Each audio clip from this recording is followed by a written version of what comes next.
Bonjour et bienvenue dans cette vidéo de Commercial Équitable. Aujourd'hui, vous allez apprendre comment accéder aux offres cachées.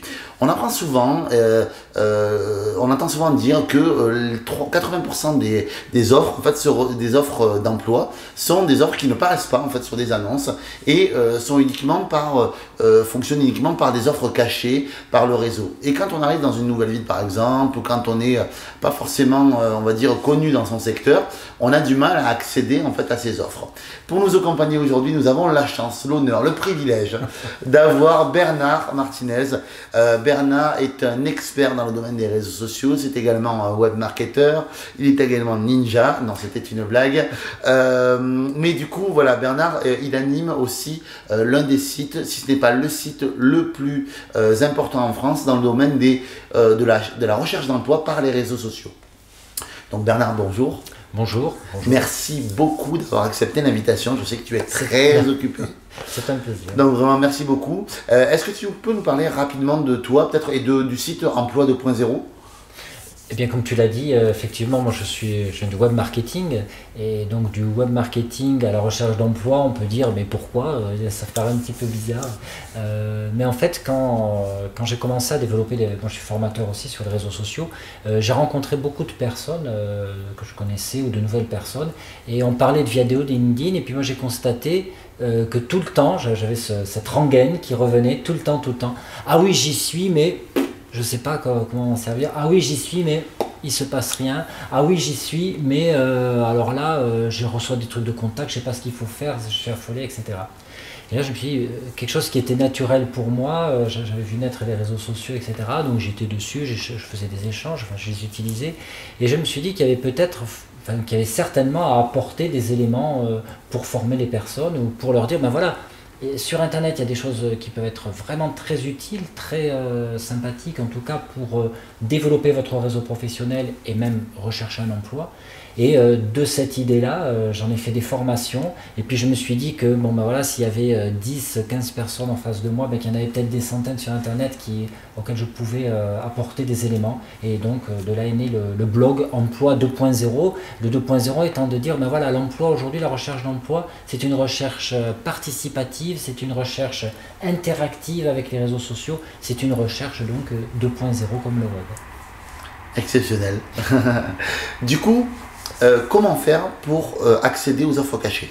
Alors, effectivement, comme tu l'as très bien dit en introduction, c'est ce marché caché de l'emploi, c'est un petit peu la croix et la bannière, parce qu'on se dit, ben voilà, qu'est-ce que fait un chercheur d'emploi à 80%? Eh ben, il regarde des offres d'emploi, il y répond. Et après, qu'est-ce qu'on fait? Et souvent, même des fois, il n'y a pas d'offres d'emploi. Donc, une fois qu'on a répondu aux offres d'emploi qui n'existent pas, qu'est-ce qu'on fait? Ben, qu'est-ce qu'on fait? Ben, on va justement à la recherche de ce marché caché parce qu'on sait qu'il est très important. Le marché caché, c'est rien d'autre que des besoins à un moment donné qui émanent d'une entreprise, dans un service, et cette entreprise n'a pas le temps de faire tout un processus d'offres d'emploi, de RH, etc. Ou voilà, parce qu'elle est pressée, ou tout simplement parce que le vivier des personnes autour d'elle propose des candidats qui sont tout à fait susceptibles de faire l'affaire.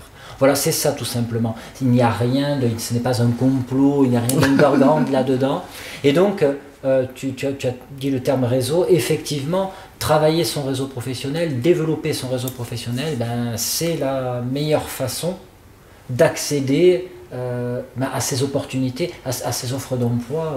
À un moment donné, on va vous appeler pour dire « j'ai entendu parler qu'il y avait une offre d'emploi ou que telle entreprise recherchait quelqu'un ». Je suis sûr que ça vous est déjà arrivé en fait. Et donc en fait, le meilleur moyen pour aller à la recherche de ces offres d'emploi, c'est d'aller par rapport à votre projet professionnel, par rapport à vos cibles d'entreprise, d'aller rencontrer, moi le conseil que je vous donne, c'est aller rencontrer, mais sur le terrain, pas que sur Viadeo LinkedIn, aller rencontrer des personnes qui font votre métier, dans des services où vous voulez travailler, qui travaillent actuellement dans les entreprises, dans vos entreprises cibles. Et n'allez pas les rencontrer avec un CV en leur disant que vous êtes à la recherche d'un emploi. Sinon, votre CV va finir sur la pile des candidatures spontanées ou dans les services des ressources humaines. Et là, votre intervention sera terminée. ne demandez pas à quelqu'un en face de vous dans votre réseau quelque chose qu'il n'a pas pour l'instant, c'est-à-dire une offre d'emploi. Donc ne le gênez pas en lui donnant votre CV. En revanche, vous pouvez lui demander plein de choses. Vous pouvez lui demander les compétences nécessaires pour faire ce type de travail. Vous pouvez lui demander des conseils sur votre projet professionnel. Vous pouvez lui demander des informations, lui apporter des informations sur son secteur d'activité. Vous pouvez lui demander de vous expliquer ses missions dans la société. Vous pouvez lui demander de lui parler de sa société. Et ça, c'est autant d'éléments qui créent du relationnel avec cette personne-là. Et à la fin de cet entretien ou de ces éléments-là, ce que vous pouvez lui demander, c'est effectivement s'il peut vous permettre d'aller rencontrer un ou deux autres professionnels qui sont aussi dans votre cible. C'est là encore des éléments de recommandation. Et comme ça, de proche en proche, allez vous faire connaître et vous-même, vous allez vous présenter. Et quand vous vous présentez, travaillez votre présentation pour que les termes recherche d'emploi, etc. n'apparaissent pas. Vous êtes avant tout des professionnels de votre métier, de ce que vous avez fait. Donc, vous vous présentez comme un professionnel qui va discuter avec un autre professionnel. Et comme cela, de proche en proche, on arrive à un moment donné, soit tomber directement dans l'entreprise ou « Ah, mais oui, justement, nous, on a une opportunité où vous allez arriver au bon moment. » Et à ce moment-là, effectivement, un entretien ou cette recherche réseau va se transformer, pour le coup, en entretien d'embauche ou dans un parcours de recrutement. Et là, effectivement, à ce moment-là, vous demandera votre CV, etc. Et là, vous allez suivre tous les conseils autour de la recherche d'emploi. Il n'y a pas de souci. Mais cette approche réseau, elle est vraiment particulière et souvent, je rencontre des personnes qui se ferment toutes les portes en allant avant tout distribuer leur CV, alors que ce que l'on a à distribuer, c'est avant tout un échange et qu'une rencontre se fasse avec d'autres professionnels. Et si on vous connaît, on vous reconnaît comme étant professionnel, on pourra faire appel à vous. Effectivement. Est-ce que tu conseilles des endroits particuliers pour faire du réseau, justement ? Alors, d'abord partir de ses connaissances proches. Donc, le premier endroit, ce sont ses anciens collègues, ce sont anciens employeurs, anciens collègues. Mais attendez, on parle toujours des anciens collègues. Mais n'oubliez pas qu'il y a vos anciens clients.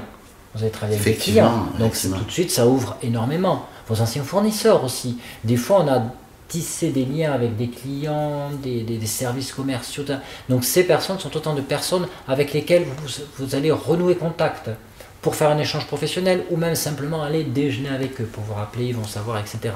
Mais effectivement, qu'ils vous donnent, arriver avec de la curiosité en disant tiens, je voudrais travailler dans tel secteur, est-ce que tu connaîtrais un directeur ou quelqu'un qui est dans le secteur des assurances? Parce que j'ai jamais travaillé dans l'assurance, j'ai plein de questions à leur poser. Positionnez-vous en personne intéressée qui va demander du conseil. Si vous demandez à quelqu'un je suis en recherche d'emploi, est-ce que tu connaîtrais quelqu'un? On revient directement, on revient directement sur les offres d'emploi. Et donc les offres d'emploi, les gens vont vous dire ou non, ou oui, on l'a édité là. Et donc là, normalement, s'il y a une offre d'emploi dans laquelle vous êtes susceptible de répondre, vous l'aurez certainement dégoté dans des alertes sur les job boards, sur les sites d'offres d'emploi. Donc là, c'est le premier élément, c'est notre réseau proche. Et ensuite, moi, je recommande toujours de sortir, aller dans tous les événements professionnels, ne restez pas cloîtré chez vous, il ne va rien se passer chez vous, vos proches, votre famille, elle sert à vous dorloter, à vous apporter de l'affection, parce que c'est pas toujours une période facile, mais en revanche, les contacts professionnels, on va les chercher à l'extérieur, bien sûr. Et on va les chercher, je vous assure, regardez-vous dans les grandes villes, il y a toujours des after-work, des petits déjeuners, des événements, des conférences, rechercher des associations professionnelles, pour vous entourer de professionnels, échanger comme ça, parler. Et même pour moi, dans les associations professionnelles, le meilleur conseil que je donne, c'est investissez-vous. Il y a un événement, eh bien investissez-vous. Demandez s'ils ont besoin de quelqu'un au badge, pour donner les badges. Demandez s'ils ont besoin de quelqu'un pour faire le café. Demandez s'ils ont besoin de quelqu'un. Vous serez identifié comme professionnel, comme participant, organisateur de cet événement. Et vous allez certainement rencontrer plusieurs professionnels avec lesquels le relationnel va s'établir et l'histoire que vous êtes en recherche d'emploi, etc., n'aura plus du tout d'importance dans ce cadre-là. Donc on aura bien compris, il faut s'ouvrir un maximum, aller rencontrer des gens parce que il faut être en mouvement, parce que le mouvement, c'est la vie. Quand il n'y a plus de mouvement nulle part, c'est la fin. Donc du coup, il faut vraiment que vous sortiez, ne surtout pas s'isoler, restez vraiment en mouvement, aller rencontrer de nouvelles personnes, faire du réseau.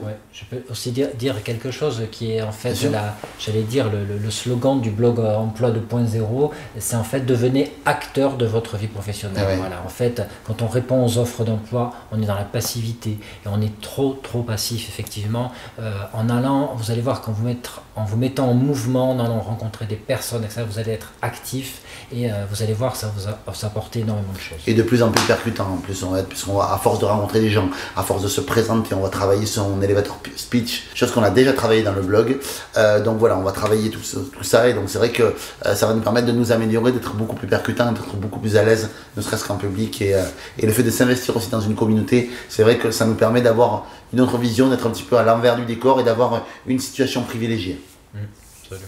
Merci beaucoup Bernard pour cet excellent conseil. Et merci à toi. À très bientôt. Au revoir.